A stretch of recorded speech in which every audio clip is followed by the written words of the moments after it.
আমি শৌখিনতার প্রতীক।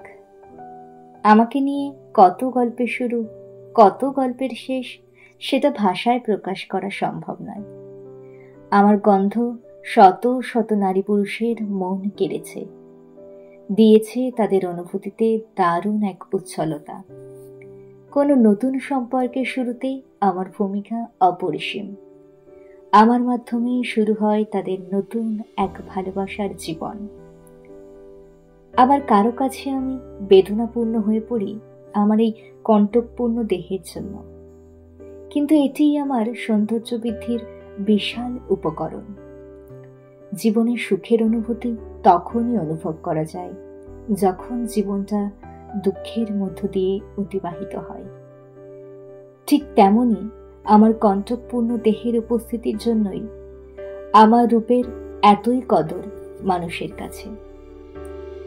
এমনিভাবেই আমি ফুটেছিলাম এক মালির বাগানের ছোট্ট এক কোণে। আমি অত্যন্ত ছোট তখন, ঠিকভাবে আমার রূপ সৌন্দর্য বিকশিত হয়নি।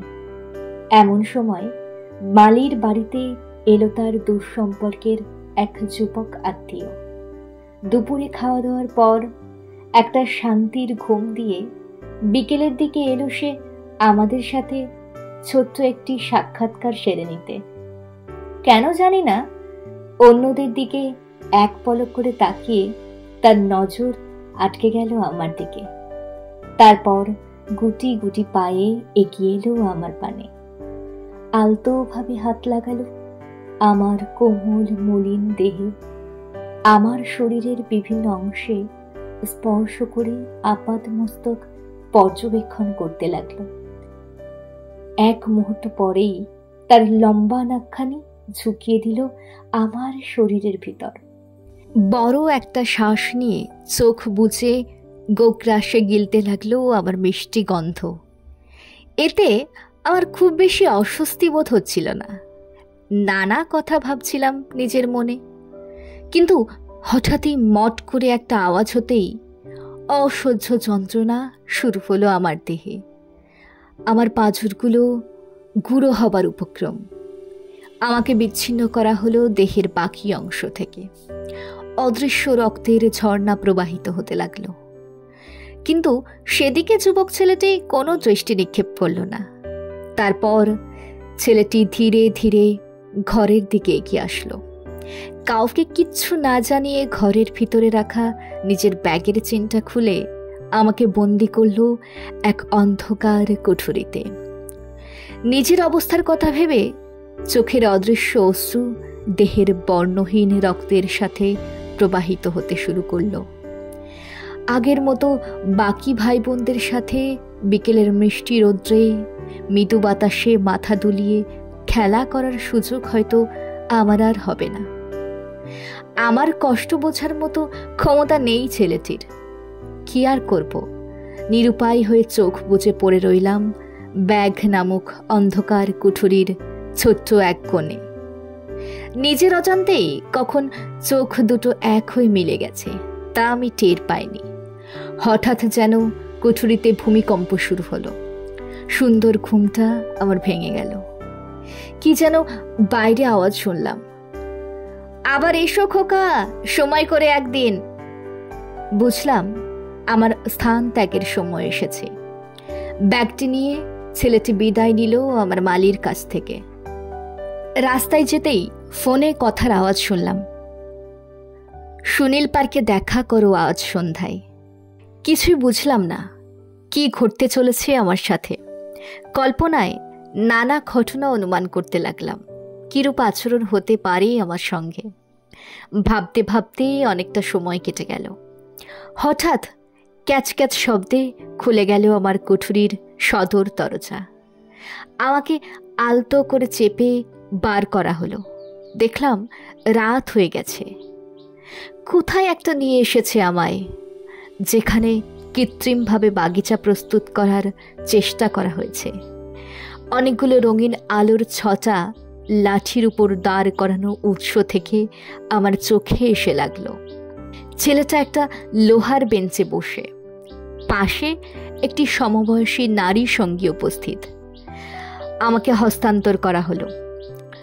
মানুষ নামক এই প্রাণীগুলোর সবার যেন একই স্বভাব। আমার দেহে হাত বুলিয়ে গন্ধ গিলে হাতের ভিতর চেপে রাখল। চলে যাওয়ার সময় আমার কুঠির বদলে গেল। ওমা, এই কুঠুরিতে এত সুগন্ধ কিসের? পারফিউম না কি যেন বলে, তাই হবে হয়তো। হঠাৎ লক্ষ্য করলাম সামনে একটা দর্পণে আমার আবছা প্রতিচ্ছবি ভেসে উঠেছে। ভালোই লাগছে নিজের রূপ নিজের চোখে দেখে, কিন্তু অন্ধকারের ভিতর অত স্পষ্টভাবে নিজেকে পর্যবেক্ষণ করতে পারলাম না। গভীর রাতে তালা খোলার শব্দে বুঝলাম মেয়েটি বাড়ি ঢুকছে। নিঃশব্দে পা টিপে টিপে ঘরের ভিতর ঢুকল সে। তারপর আমাকে খোলা বাতাস অনুভব করার সুযোগ দিল। আমাকে অতি যত্নে রাখা হলো প্রসাধনী দ্রব্যের ভিতর। তারপর সময় কাটল। শুধু নিঃশ্বাস আর প্রশ্বাসের শব্দ ভেসে আসতে লাগলো আমার কানে। ধীরে ধীরে আমিও ঘুমিয়ে পড়লাম। সকাল হতেই ঘুলঘুলির ভিতর দিয়ে সরু আলো এসে আমার চোখের পাতা দুটোকে আলাদা করে দিল। ঘরটা একটু আলোকিত হতেই দেখলাম আমার সামনে তো কুঠুরির চেয়েও বহুগুণ বড় একটা দর্পণ। কি সুন্দর লাগছে আমাকে, কিন্তু পরক্ষণেই দেহের নিচের অংশ চোখে যেতে মনটা খারাপ হয়ে গেল। হালকা মৃদু শব্দে দরজাটা খুলে গেল। একটা ছোট মোটা গলু টাইপের বছর ৫-৬ ছেলে, সম্ভবত মেয়েটির ভাই, থপ থপ করে হেঁটে আসলো ঘরের ভিতর। এদিক ওদিক ঘুরতে লাগলো।